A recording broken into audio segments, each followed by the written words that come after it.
Hello everyone, it's Scott, and today we're back for day 3 of March of the Machine spoiler season. So we got a lot of cards to talk about today, some more battles, some more of the double-faced cards that transform. So we got a lot to talk about, but before we get there, special thanks to Caffeinated Gamers for sponsoring our video, and remember to like and subscribe to get further content like this in the future. So let's get started with today's preview. So the first thing we're going to look at are the double face cards. So on one side it's a normal creature, and then on the back side it's a Phyrexian creature. So we'll go through these and we'll hit the battles, and then we'll hit normal cards, and then we'll finish with the team-ups from the set that we got today. So our first card of the day is Sunblessed Guardian. For 1 and a white mana, you get a human cleric. That's a 2/2. And it can transform to Sunblessed Guardian for 6 mana. And again, you can only activate that as a sorcery. And when you do, you get Furnace Blessed Conqueror. And when Furnace Blessed Conqueror attacks, create a tapped and attacking token that's a copy of it. Put a +1/+1 counter on that token for each +1/+1 counter on Furnace Blessed Conqueror. Sacrifice that token at the beginning of your end step, of the next end step. It's a decent card. I don't know if it sees a lot of standard play just because of what we currently have in the meta. The fact that on the backside you get basically 2/3/3s when you attack, I think is a nice ability, and that added advantage of any +1/+1 counters that you have on Furnace Blessed Conqueror, those then would transfer to the token as well. Alright, next we have Harried Artisan. For 2 and a red mana, you get a Human Artificer, who's a 2/3. It has haste, and it can transform for 3 and a white, or Phyrexian mana, can transform into Phyrexian Skyclave. So the front side is okay. As somebody who plays a lot of red, probably not good enough to go in that deck right now. But that transform ability is nice because it comes with flying and haste, and is a 3/4 for that 4 mana.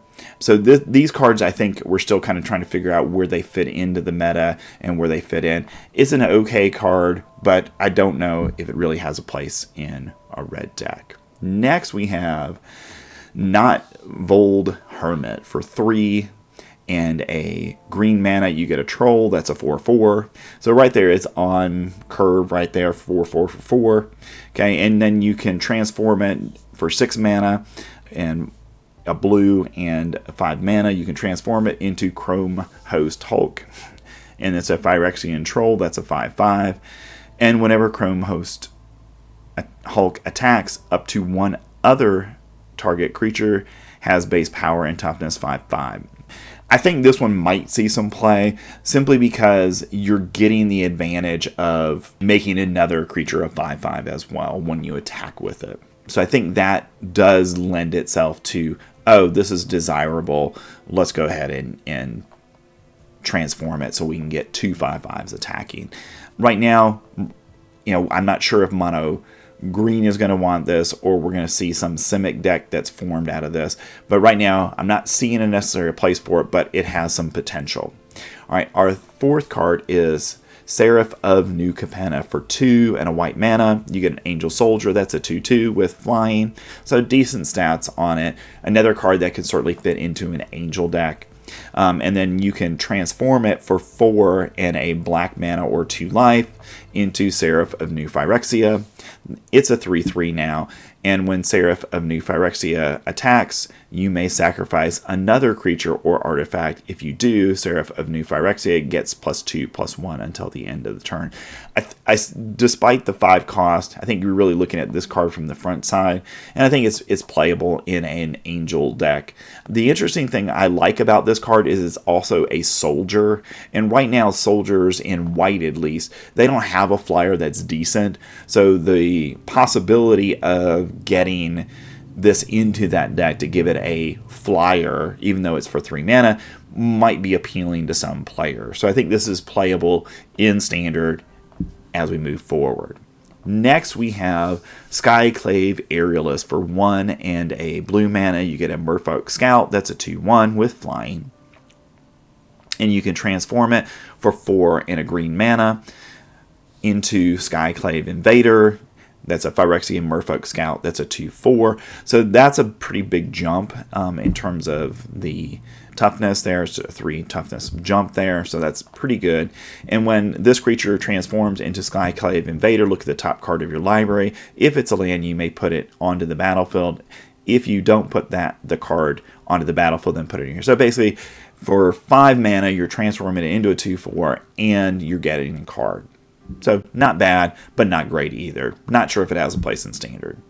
Next, we have Captive Weird for 1 blue mana. It's a 1/3, and it has Defender, and you can transform it for 3 and a red or 2 red mana or 2 life, and you get Completed Conjurer, and that's a 3/3, and it's a Phyrexian Weird. And when this creature transforms into Completed Conjurer, exile the top card of your library until the end of your next turn. You may play that card. So I think on the front side, the front side is actually pretty good. A 1/3 with Defender and that ability to then transform it later in the game. I think this makes it playable in Standard. I'm not sure if the mono blue tempo deck would want this, but it certainly would be a card that would shut down some of the ground game of either the soldiers decks or the mono red decks. So I think there's a place for this in Standard, in a deck that's playing blue, that wants something early in the game to serve as a blocker, and then later you can transform it and you get card advantage with it as well. So I think this is playable in Standard.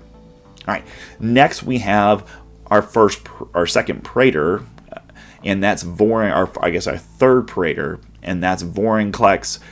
And it's 3 and 2 green mana, and you get a Phyrexian Praetor, and that's a 6/6. It has Trample and Reach. And when Vorinclex enters the battlefield, search your library for up to 2 forest cards, reveal them, put them in your hand, then shuffle.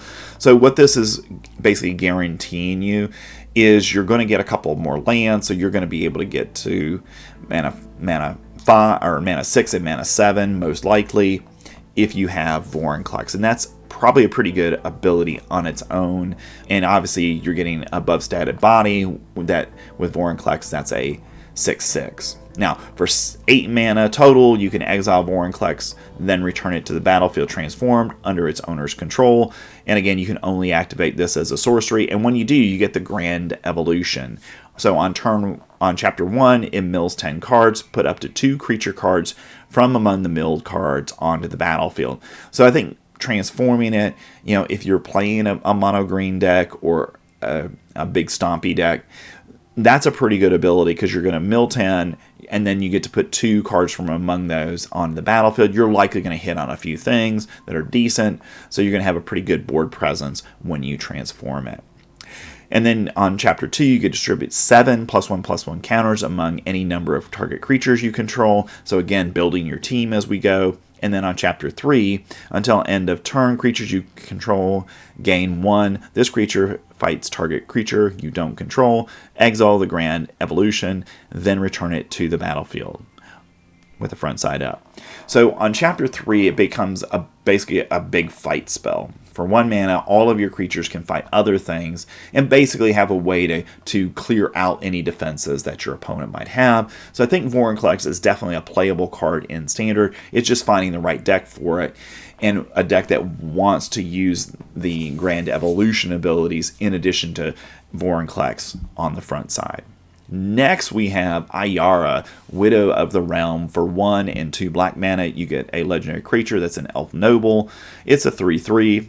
And it comes with some important abilities. So you can tap it and sacrifice another creature or artifact, and Iara, Widow of the Realm, deals X damage to target opponent or battle, and you gain X life, where X is a sacrifice permanent's mana value. So, I think if you're not attacking with Iara, and you've got something that's going to die, you can certainly tap Iara, sacrifice it, and then gain some life, do some damage to your opponent or a battle, and that's a good ability on its own. And then you can transform it for 6 total mana, 1 of those being red or 2 life. And then you get Iara, Furnace Queen. That's a legendary creature. It's a Phyrexian elf noble. It's a 4/4. And then at the beginning of combat, On your turn, return up to one target artifact or creature from your graveyard to the battlefield. It gains haste. Exile it at the beginning of the next end step.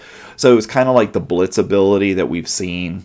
You go get a card out of your graveyard, a creature out of your graveyard, it attacks, and then you sacrifice it at the end.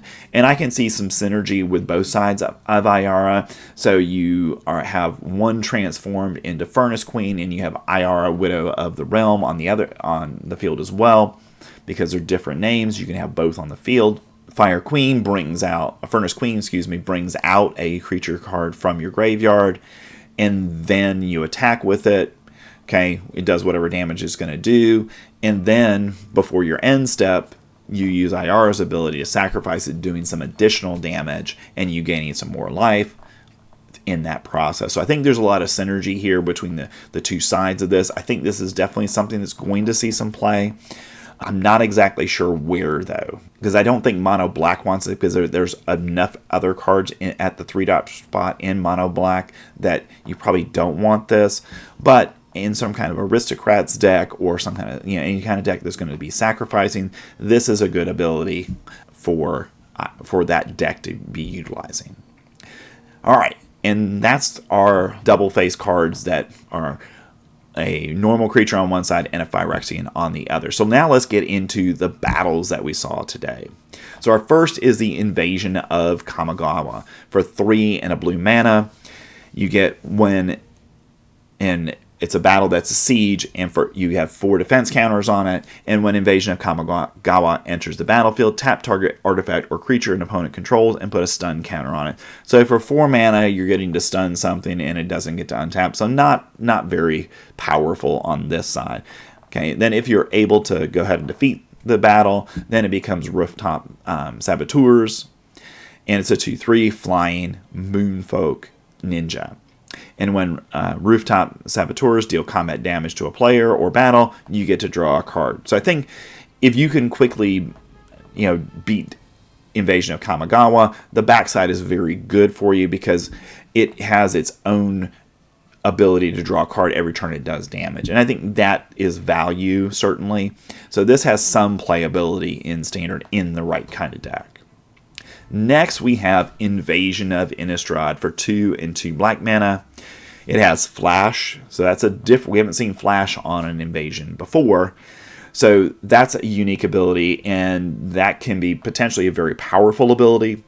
So when you flash it into play, again, it's a battle with siege. It has 5 defense counters on it.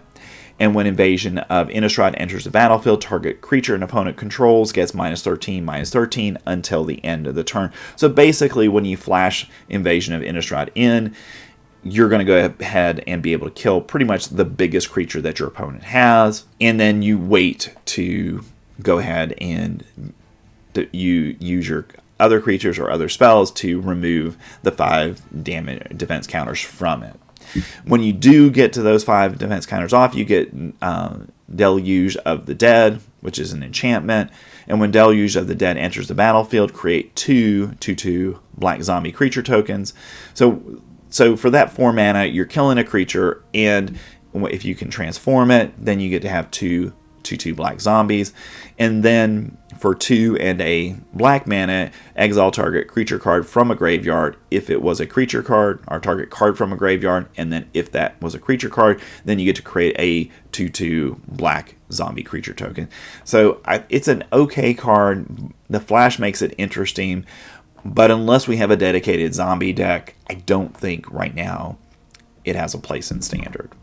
But we do have a lot of stuff from Innistrad, from Midnight Hunt, and whatnot, so that we could potentially have a place for this in a zombie deck. But that deck just hasn't really been powerful enough to see any kind of real play. All right, next we have Invasion of Coldheim. For 3 and a red mana, you get a battle that's a siege. It has 4 defense counters on it, and when it comes into play, when an Invasion of Coldheim enters the battlefield, exile all cards from your hand, then draw that many cards.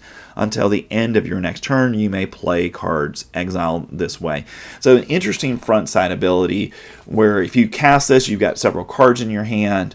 You can then you're going to exile those and draw that many cards. So you're going to kind of refill your hand and have the ability to play those cards on that given turn. So I think strategically when you're doing this, you're going to have only cards that you can play on that given turn that you're going to send to exile if you play this.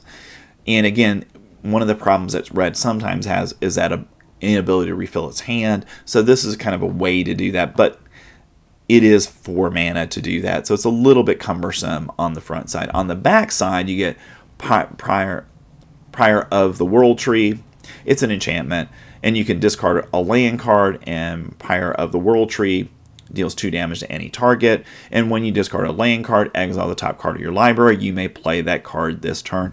So on the back side, it's an interesting ability. So if you can flip it, basically you take a land out of your hand. When you draw a land, it becomes a burn spell. You discard it, do 2 damage to any target, and then you get to draw a card as well that you put in exile. So you get another card in its place.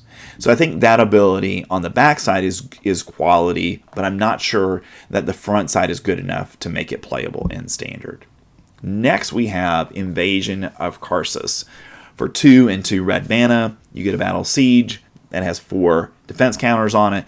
And when Invasion of Karsus enters the battlefield, it deals 3 damage to each creature and each planeswalker. Now, we've already talked about cards from this set and from previous sets. We have the Brotherhood's End that does 3 damage to each creature and each planeswalker for 3 mana. So that's, generally speaking, a better card because it's on a lower rate. But the upside of Invasion of Karsus is that if you do take out the 4 defense counters, then you can transform it into Refraction Elemental, and you get an elemental creature. That's a 4/4. It has Ward 2. It has Ward of pay 2 life, and when you cast a spell, Refraction Elemental deals 2 damage to each opponent. So the backside of this, I think, makes this playable, because if you have a quick way to go ahead and transform this, then every one of your spells becomes a burn spell. In addition to whatever it is. And I think that's a powerful ability. So I think people will try to get this to work in Standard because that backside ability is really powerful. Next we have Invasion of Mercadia. For 1 and a red mana, you get a Battle Siege that has 4 defense counters. And when Invasion of Mercadia enters the battlefield, you may discard a card. If you do, you draw 2 cards. So that's a right on par, 2 mana, discard a card, draw 2 cards. So right there, that in of itself is reasonable on the front side for what you're getting. And people are already using things that are similar to this in Standard. Now, if you're able to defeat it, then you get Chiron Flame Right. That's a goblin spell shaper. That's a 3/3. And for 3 mana, you can discard a card and create 2 1/1 blue and red elemental creature tokens, and creatures you control get +1 and gain haste until the end of the turn. So basically, you're getting, when you do this, you're pumping your entire team, and you're creating two in essence 2/1 elemental creatures that you can attack with on that turn. So I think this definitely has some playability in Standard if you can go ahead and defeat it, because again, one of the problems that red gets into is they need a mana sink for their mana in the mid to late game. And this is a mana sink that creates creatures and pumps your team. So I think that makes it desirable for mono red players. All right, moving on. That's our last battle. And now let's move into some general cards that we saw from the day. So our first is Dux Legion Duelist. For 1 and a white mana, you get a Vampire Soldier. That's a 2/2. It has Vigilance, and whenever 1 or more +1/+1 counters are put on Dux Legion Duelist, you get to draw a card. This ability triggers only once a turn.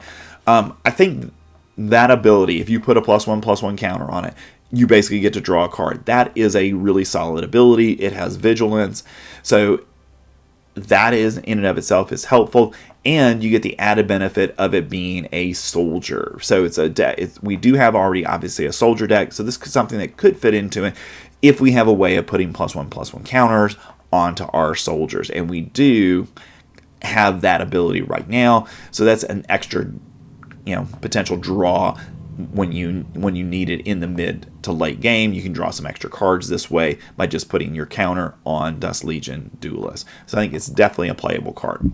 Next we have Surge of Salvation for a white mana. It's an instant, and you and your permanents you control gain hexproof until the end of turn. Prevent all damage that black or red sources would deal to creatures you control this turn. So I think this is a very, very playable standard card because it protects you from things like, all of our cards that are, direct damage to your face, or things that affect you personally. Invoke Despair is the big card that comes to mind. Your opponent goes to cast Invoke Despair. You've got 1 mana up. They spend 5 mana to cast Invoke, and then you give yourself hexproof, so the card doesn't resolve, and you've protected yourself. You don't have to sacrifice permanents, and I think that is a very good thing. So I think this is definitely playable. It will be at least a sideboard card, and right now I think it's one of the better cards so far we've seen from the set on the instant sorcery side. All right, next we have Knight Errant of EOS for 4 and a white mana. You get a human knight. That's a 4/4, and it comes with Convoke. And when Knight Errant of EOS enters the battlefield, look at the top 6 cards of your library. You may reveal up to 2 creature cards with mana value X or less from among them, where X is a number of creatures that convoked Knight Errant of EOS. Put the reveal cards into your hand, then shuffle. So I really like this card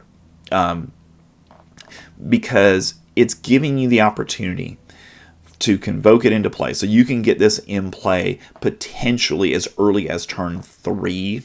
If you've got 3 1-drops that you've used, you can convoke it into play, and then you get to go look at the top 6 cards of your library and choose up to 2 3 mana cards from that you want to then put in your hand. So this, I think, is definitely going to see play in Standard, and it will be very good in Limited. Next, we're moving on to blue, and the first card we have Astral Wingspan. For 4 and a blue mana, you get an aura that when it enchants a creature, and when Astral Wingspan enters the battlefield, draw a card. So for that 5 mana, you're getting to draw a card, and the enchanted creature gets +2 and has flying. Now, this has Convoke, so it can be reduced by 1 for each of the creatures that you tap to get it into play. So it has marginal playability in Standard because of the Convoke. Without the Convoke, it has no Standard chance at all. Next, we have Oracle of Tragedy. For 1 and a blue mana, you get a 1/3 human wizard. When Oracle of Tragedy enters the battlefield or dies, choose 1, draw a card, and then discard a card. Shuffle up to 4 target cards with mana value 3 or greater from your graveyard into your library. So that's a very interesting ability. So in a big deck that has got lots of powerful spells in it that cost more than 3 or greater, that ability to basically bring them back, I think, is a very good one. But I don't think this is the main deck card. I can see it potentially as a sideboard card in any deck that wants to make sure it can bring things back from the graveyard, put them back in hand so you can recast them. Next, we have Sea Double. For 2 and 2 blue mana, you get an instant, and that cannot be copied. Okay, and that's an important thing on this card. It cannot be copied.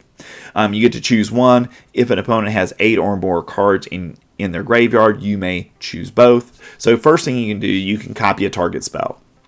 You may choose new targets for the copy. So you cast a spell or your opponent casts a spell. You go to cast it. They go to cast it. You can copy that. And then you can also create, if they have 8 or more cards in the graveyard, they can create a token that's a copy of a target creature. So your target creature on the battlefield, you can copy that. So potentially, if it's something that's coming into play and going to do some damage to something, you can copy that, or you can create a copy of a creature that's on the field. And that in and of itself is good. So I think we're going to see this play. Now, the reason they're not copying this is because it would be fairly easy to go infinite with it. So that's why it's limited to only 1 copy of it. You can't copy it with another copy spell. And we've got enough cheap copy spells that would be pretty easy to do as well. Next, we have Temporal Cleansing. For 3 and a blue mana, you get a sorcery, and the owner of target non-land permanent puts it into their library second from the top or on the bottom, and it has Convoke. So this is a limited playable card as a way of getting something off the battlefield that your opponent has that you can't really deal with. Next, we have Xerix Strobe Knight for 2 and a blue mana. It's a 2/2. It has Vigilance and Flying. And you can tap it to create a 2/2 white and blue Knight creature token with Vigilance. Activate only if you cast 2 or more spells this turn. So I like this card. For 3 mana, you're getting in blue, you're getting a 2/2, and then you're getting the upside of when you cast 2 spells, you can tap it to create a 2/2 white and blue Knight creature token. So I think that makes it playable. Now, we don't really have a deck, I would say, right now that wants to use this, but I think there are decks that we can certainly see developed over March of the Machine season that will want to play this, because we're seeing a bunch of Knights, so maybe possibly we'll have a Knight deck that has some chance, or this can go right in a human deck as well.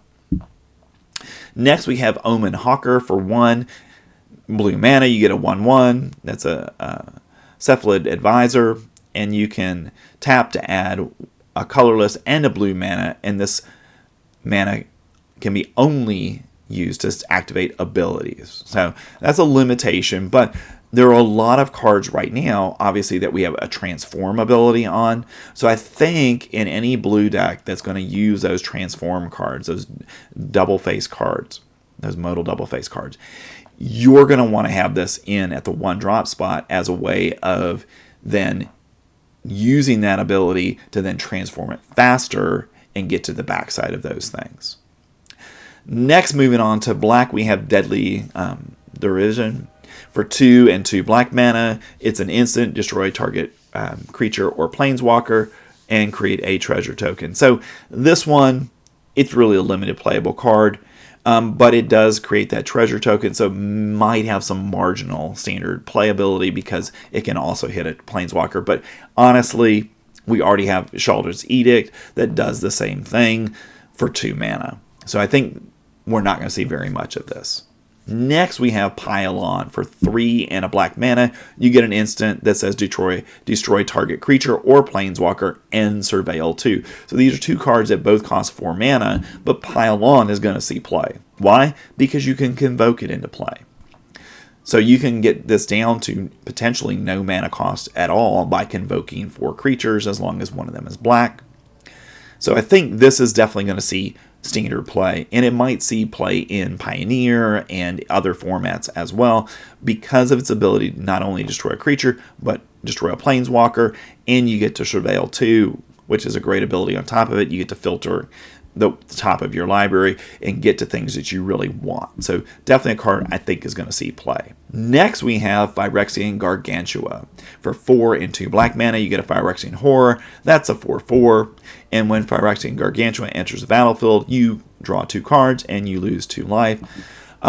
Certainly very limited playable, something you want to play in a limited deck. But for 6 mana in black, we just have better stuff at the 4 and 5 drop spot that probably prices this out of standard. Next, we have Render Inert. For 2 and a black mana, you get a sorcery that says remove up to 5 counters from target permanent and draw a card. So this is, I think, really an important card from the set because your ability to remove 5 counters from a target permanent. Battles are permanents, so you can literally cast a battle and then cast Render Inert. You get to draw a card and you remove, if not all the counters from the battle, the majority of the battle's defense counters. So I think that's going to make it, certainly, if you're going to play a deck that has battles in it, this is a card you're going to want to play in that deck. Now, it also would hit planeswalkers.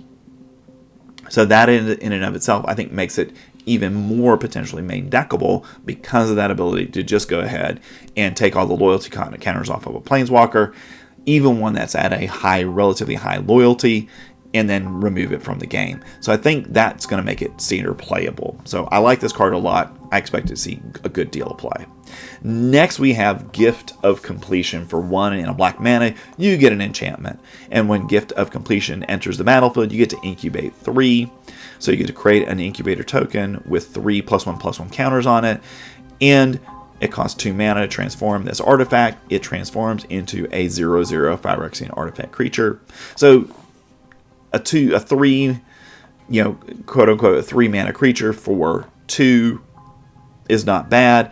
And you also get the added bonus of when a Phyrexian you control dies, you get to surveil 1. So one of the things I've talked about in the other preview videos is the fact that we've got a kind of a critical mass of Phyrexians now. So I think in a Phyrexian deck, this is a good card because you're going to get all the benefits that the Phyrexians have working together.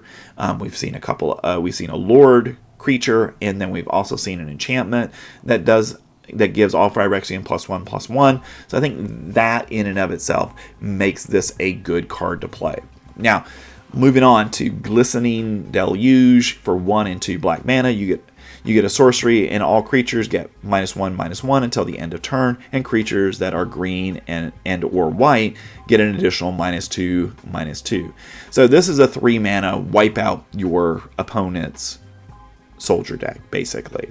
So I think this is a sideboard card for sure, and it has some main deck ability if we see a lot of white and green cards that are heavily played in standard. But certainly, one of the decks that I see this targeting very successfully is the Toxic deck, because everything, basically in that deck has 3 or less toughness, so it would be able to destroy just about everything in that deck.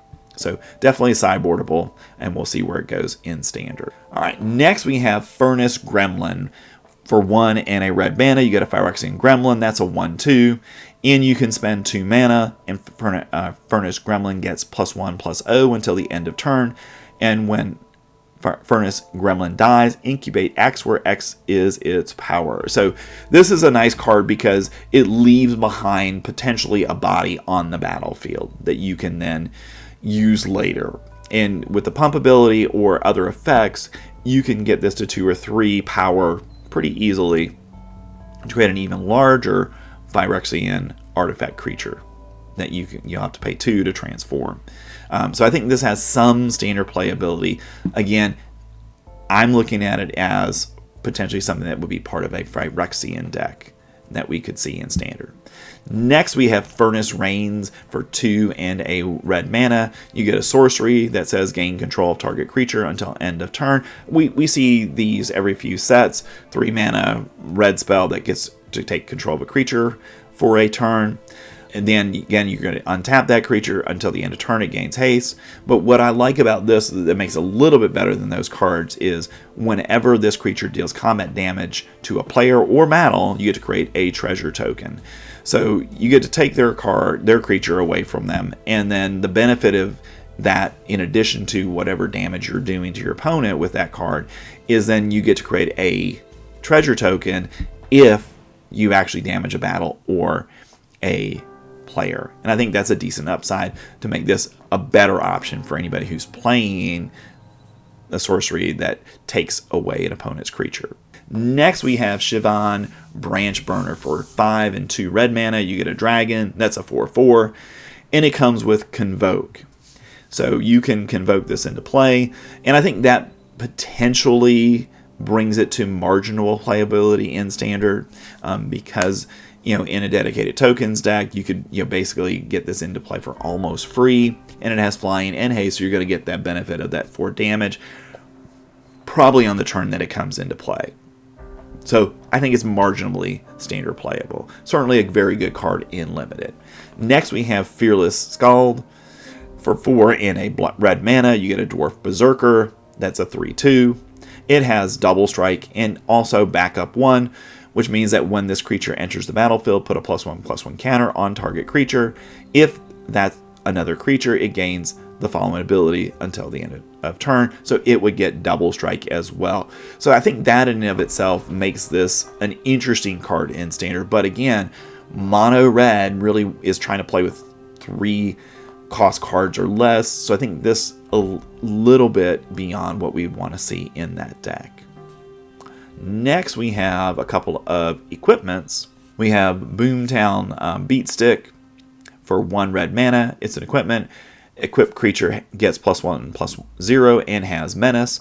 And whenever equipped creature deals combat damage to a player or a battle, you get to create a creature token or a treasure token.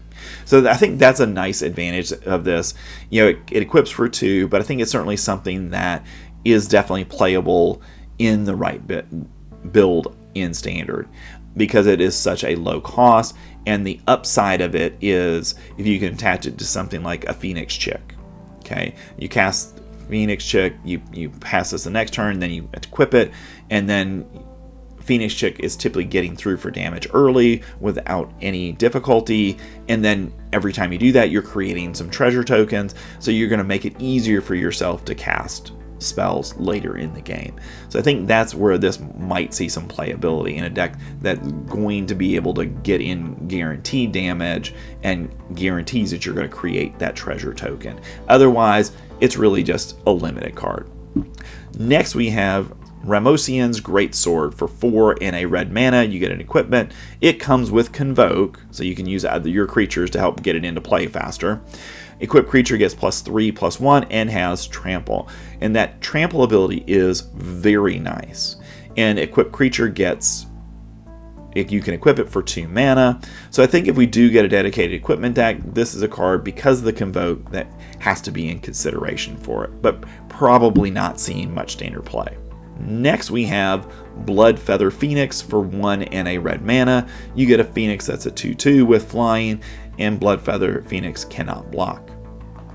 So 2 mana, 2/2 flyer in red, not a bad rate. So this is something I think the mono red deck will look at putting in the 2-drop spot, because having that extra attacker that's in the air is very good for red, because one of the problems that red will run into at different times is that because they're a so low to the ground deck and wanting to attack fast to get that 20 damage done, well, sometimes they run a situation where your opponent plays a creature and you can no longer attack with your ground forces.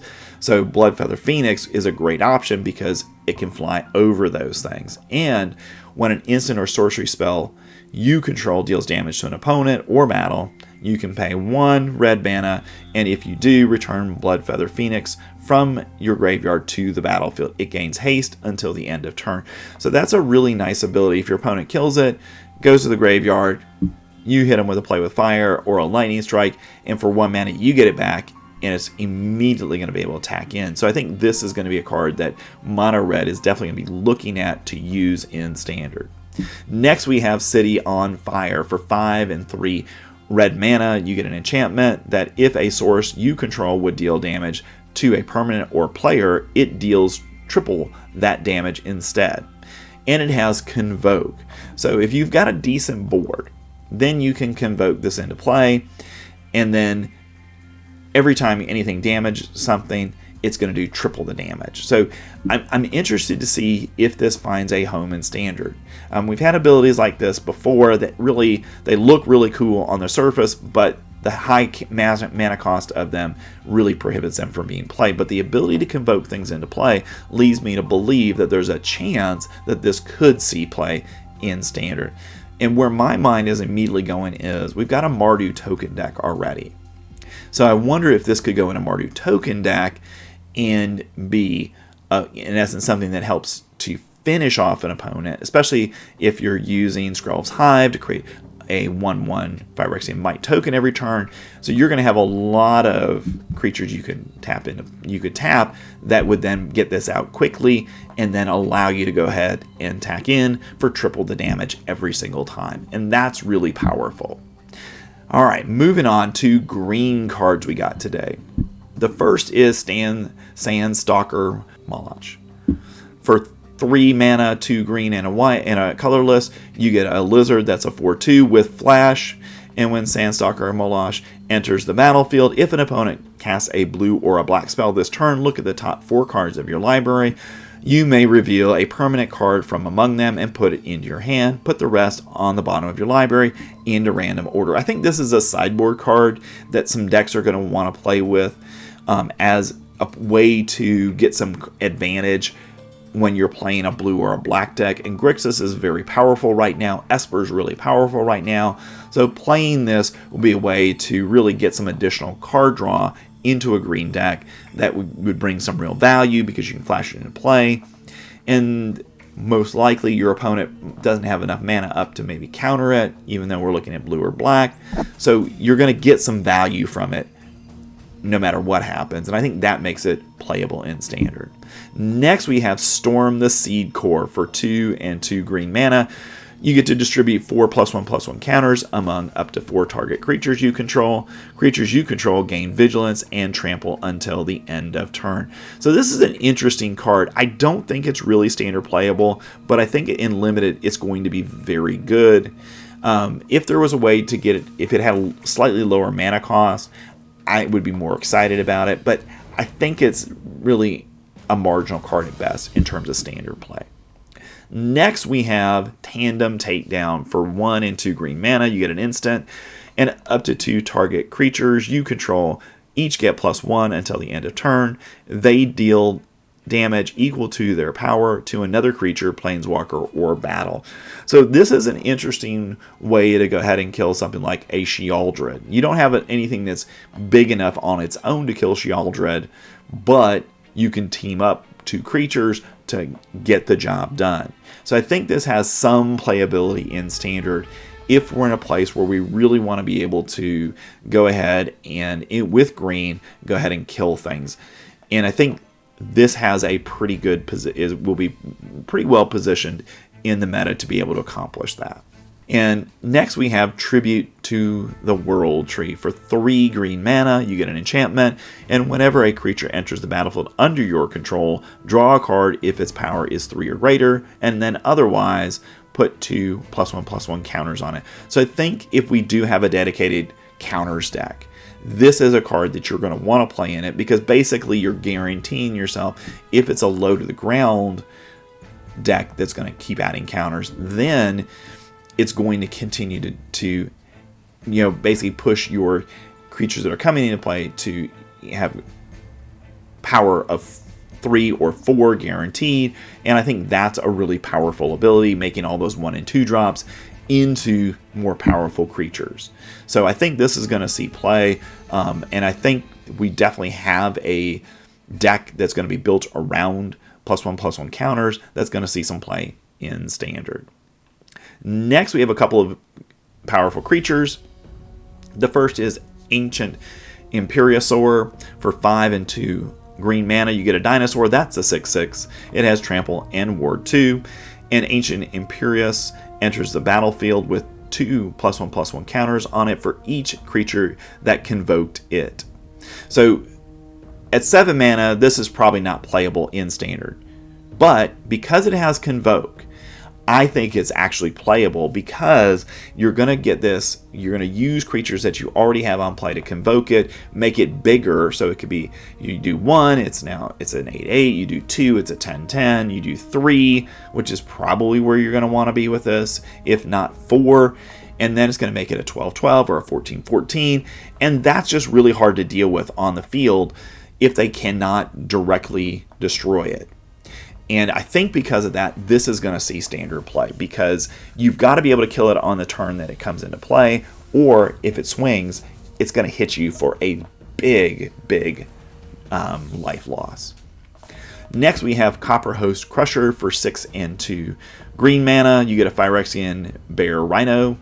That's an 8/8. It has Hexproof and Trample. So the fact that this has Hexproof and Trample, I think makes it potentially as a 1 or a 2 up in a dedicated ramp deck that's going to ramp into big creatures that do stuff. Because it has Hexproof, your opponent can't use direct damage to get rid of it, so they're going to have to kill it in combat, most likely, or with a board wipe. And because of that, I think it has some marginal playability in Standard. Alright, our last 2 green cards of the day are Deeproot Wayfinder for 1 and a green mana. You get a Merfolk Scout. That's a 2/3.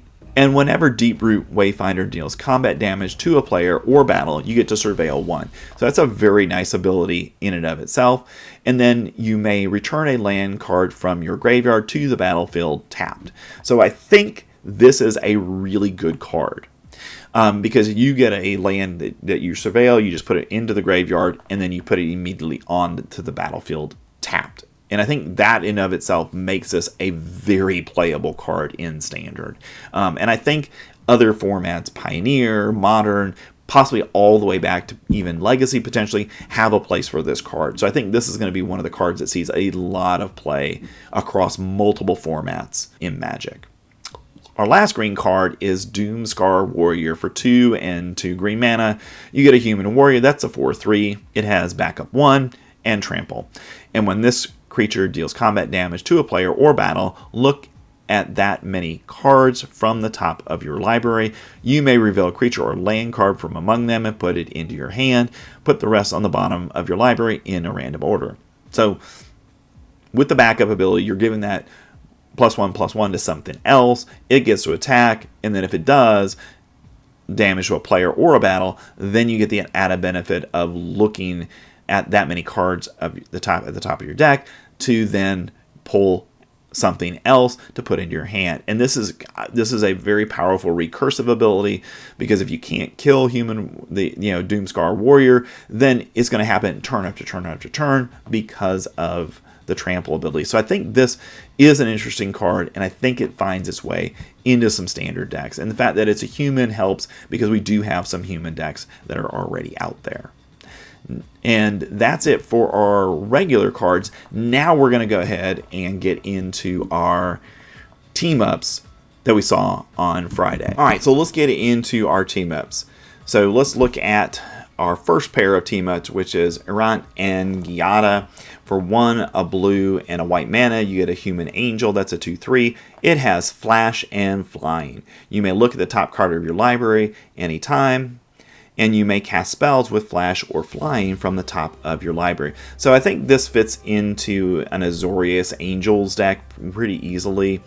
And that ability to get cards with flash or with flying from the top of your library, is just a really added benefit that makes this very, very playable in Standard. And I expect it to see a good amount of play. And with the 2 mana Iara that we got from Streets of New Capenna, these two together are really nice, because if you cast on turn 2 the original Iara, and then on turn 3 or 4 or 5 you're casting this, you're getting a lot of value, because you're going to be able to put those +1 counters on it.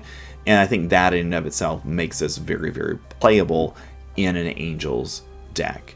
Next we have Hitasuga and Kaori.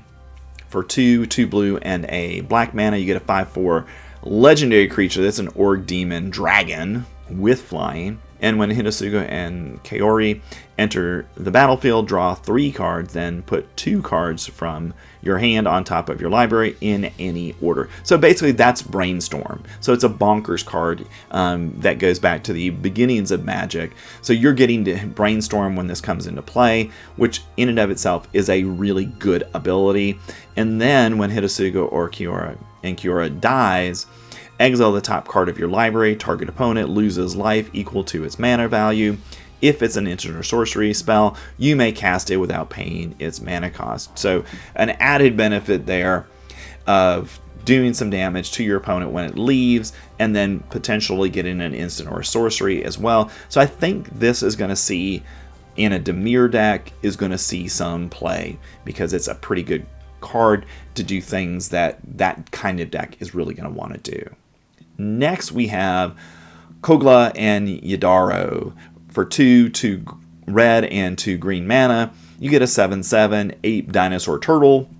And when Kogla and Yadora enter the battlefield, you get to choose one. It gains haste and trample until the end of turn, or it fights target creature you don't control. And then you can also discard it for 2 and a red and a green, and you can destroy up to 1 target artifact or enchantment, and then you get to shuffle Kogla and Yadora into your library from your graveyard, then draw a card. So for 4 mana, if you discard it, it destroys an enchantment or an artifact, and you get to draw a card, and it goes back into your library to be potentially used again. And with a flicker effect, this would be a really good card because it has a very good enter the battlefield ability of that fighting something. So if there's a flicker effect that would be effective in a red and a green deck, or you might bring in another color for that purpose.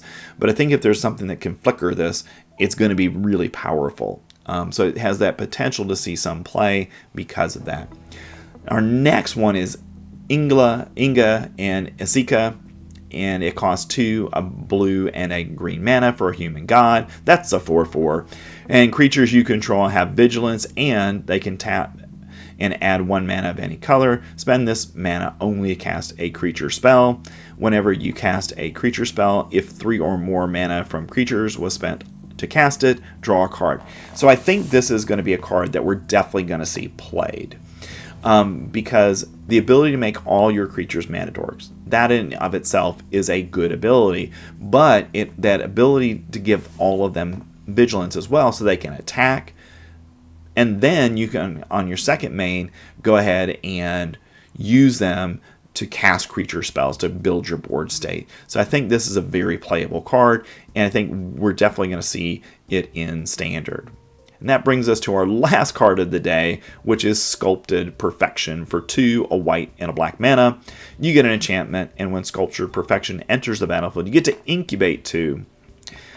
And then all of your Phyrexians you control get +1/+1. So for 4 mana, you're getting a 2/2 creature that, yes, you have to play 2 mana to make into a creature, but that ability to pump all your Phyrexians is nice. So this has some marginal Standard play, in my opinion, if we do indeed have a dedicated Phyrexian deck. Now, would I have 4 of these in my deck? No, but 1 or 2 copies is, I think, an appropriate amount, just to give you another way of giving all of your creatures +1/+1. All right, so that's it for today's video. We saw a lot of great cards. Hopefully there are things that you find interesting and enjoyable from them. I think the battle mechanic, I think we're going to see more and more of those. I mean, they seem to be going all in on that. I think we're already close to 20 battles that we've seen so far. So I think we're going to see a large number of those, and I think how that card type plays out is going to be very relevant in Standard. So thanks for watching and staying until the end of the video. Again, special thanks to Caffeinated Gamers for sponsoring our video, and I will see you tomorrow with more March of the Machine spoilers. Thanks. I'll see you then.